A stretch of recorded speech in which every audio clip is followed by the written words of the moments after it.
Hello students, today we will start with our next chapter, that is chapter number 22, our government, हमारी सरकार.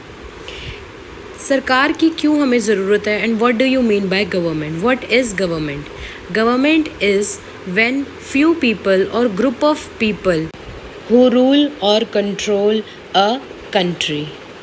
अब students क्यों ज़रूरत है कंट्री को कंट्रोल करने की, क्यों रूल बनाने की ज़रूरत है, ताकि हम सब लोग we are the citizens of India, हम लोग आराम से जी पाएँ. अगर हमारे साथ कुछ अन्याय होता है, हमारे साथ कुछ गलत होता है, तो उसके लिए हम अपनी क्या कहते हैं अपने राइट्स के लिए हम खड़े हो सकें.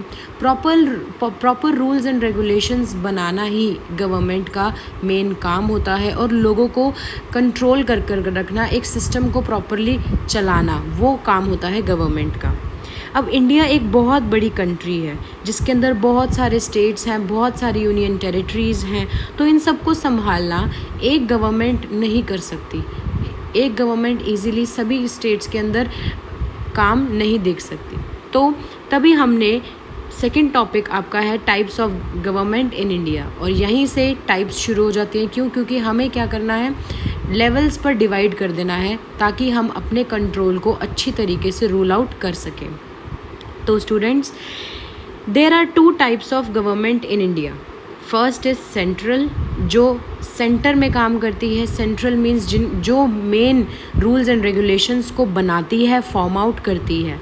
And second is state government, जो डिफरेंट स्टेट्स में फॉर्म की जाती है. It means every state have their own state governments. Haryana की अपनी अलग गवर्नमेंट है, पंजाब की अपनी एक अलग गवर्नमेंट है, अंदर काम करती है, और स्टेट के रूल्स एंड रेगुलेशंस और maintenance of law and order, facilities provide हो रही है सिटीजन्स को, नहीं हो रही है, इन सब के बारे में वो सोचते हैं. The government at the centre is called union और सेंट्रल गवर्नमेंट. इसको बच्चों याद रखना, जो गवर्नमेंट सेंटर में काम करती है उसे हम कहते हैं सेंट्रल गवर्नमेंट एंड और union government. And in the states, जहाँ पर the government at the state level is known as state government. अब काम कैसे करते हैं इन दोनों गवर्नमेंट्स का, ये देखिए. The union government makes laws for the whole country. जो यूनियन गवर्नमेंट है पूरे इंडिया के लिए लॉज बनाती है, और कौन कौन से मैटर्स में डील करती है, ऑफ नेशनल इम्पोर्टेंस. जो मेन इम्पॉर्टेंट डील्स हैं, कंट्री के इश्यूज़ हैं, कंट्री के मैटर्स हैं, उनमें काम करती है. बजाय कि दूसरी जो स्टेट गवर्नमेंट है वो लॉज बनाती है अपने पर्टिकुलर स्टेट के लिए.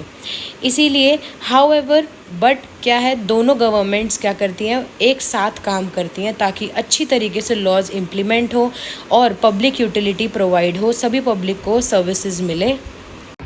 और students, justice is delivered at every stage to a common man. ये भी बहुत मेन इम्पॉर्टेंट क्या कहते हैं फैसिलिटी हमें हमारी गवर्नमेंट प्रोवाइड करती है, जो कि इंसाफ होता है. अब स्टूडेंट्स, हम एक प्रोसीजर को समझेंगे जहाँ पे जो ये गवर्नमेंट के अंदर जो लोग चूज़ होते हैं, जो एक्चुअल में गवर्नमेंट को कंट्री को चलाने के लिए क्या करते हैं, बहुत मेहनत करते हैं, इन सबको कौन खड़ा करता है और कौन लेके आता है गवर्नमेंट के अंदर. To elect the representatives of state and as well as for the centre also. हर 5 साल बाद हमारी कंट्री के अंदर होते हैं elections. What do you mean by elections? Elections is a process in which we select our member of parliament, or you can say that the representatives of our parliament. The citizens of India who are above 18 years of age have the right to cast their votes in the election in order to elect their representatives. वो अपनी पसंद के representatives को elect कर सकते हैं ताकि वो लोग अच्छे से गवर्नमेंट को चला सकें. स्टूडेंट्स, आप लोगों ने वोटिंग करी, आपने वोट डाल दिया, आपने अपना एक वोट दे दिया. अगर आप 18 ईयर से ज़्यादा हो, आपने वोट दे दिया रिप्रेजेंटेटिव्स को इलेक्ट करने के लिए. अब जब ये रिप्रेजेंटेटिव्स इलेक्टेड हो जाएंगे, मतलब जब ये सिलेक्ट हो जाएंगे as the representatives of parliament. कैसे होंगे अब ये इलेक्टेड रिप्रेजेंटेटिव्स? जब इनको ज़्यादा वोट्स मिलेंगे तब ये लोग क्या बन जाएंगे, member of the parliament. Okay, तब ये अपनी एक गवर्नमेंट को फॉर्म कर लेंगे. To ensure free and fair elections, अब एक कंट्री के अंदर सही तरीके से काम हो कोई क्या कहते हैं अनफेयर मींस प्रैक्टिसेस ना यूज़ हों, या फिर कोई फेक वोटर आकर अपनी वोट डाले, 4 बार डाले, 5 बार डाले, ये सब चीज़ें ना हो, इसके लिए इलेक्शन कमीशन ऑफ इंडिया है स्टूडेंट्स हमारी कंट्री के अंदर। ये क्या इंश्योर करती है? Election commission of India ensure free and fair elections in the country, in our country. Okay जो कंडक्ट कराती है इलेक्शंस को, इलेक्शंस की डेट फाइनलाइज करती है, इलेक्शंस की प्रोसीजर को फाइनलाइज करती है कि किस स्टेट में किस डेट को इलेक्शंस होंगे, और इंश्योर करती है कि किसी भी तरीके के अनफेयर प्रैक्टिसेस ना हो, और क्या कहते हैं लोगों का विश्वास इलेक्शंस के प्रोसीजर के अंदर सही तरीके से रहे, ये लोग इस चीज़ को इंश्योर करते हैं। So students this is the whole procedure जिसके अंदर हम अपने इलेक्टेड रिप्रेजेंटेटिव्स को फॉर्म करने के लिए, गवर्नमेंट फॉर्म करने के लिए हम उनको पावर देते हैं। Means we the citizens of India we elect our representatives and then these elected representatives form the government। तो स्टूडेंट्स आज हमने क्या क्या पढ़ा?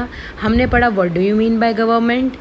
when group of people rule in a country then it is known as government। ये जो group of people हैं ये हम लोग इलेक्शन से क्या करते हैं, सेलेक्ट करते हैं रिप्रेजेंटेटिव्स को और इनको इलेक्टेड बनाते हैं और ये आगे जाकर अपनी गवर्नमेंट को फॉर्म करते हैं।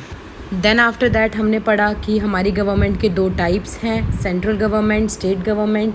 फिर उसके बाद हमने वोटिंग के लिए मिनिमम एज इज़ 18 ईयर्स ये चीज़ पढ़ी। तो these were the main important topics जो आज हमने इंट्रोडक्टरी पार्ट में पढ़ा है are government, that is your chapter number 22। Thank you students.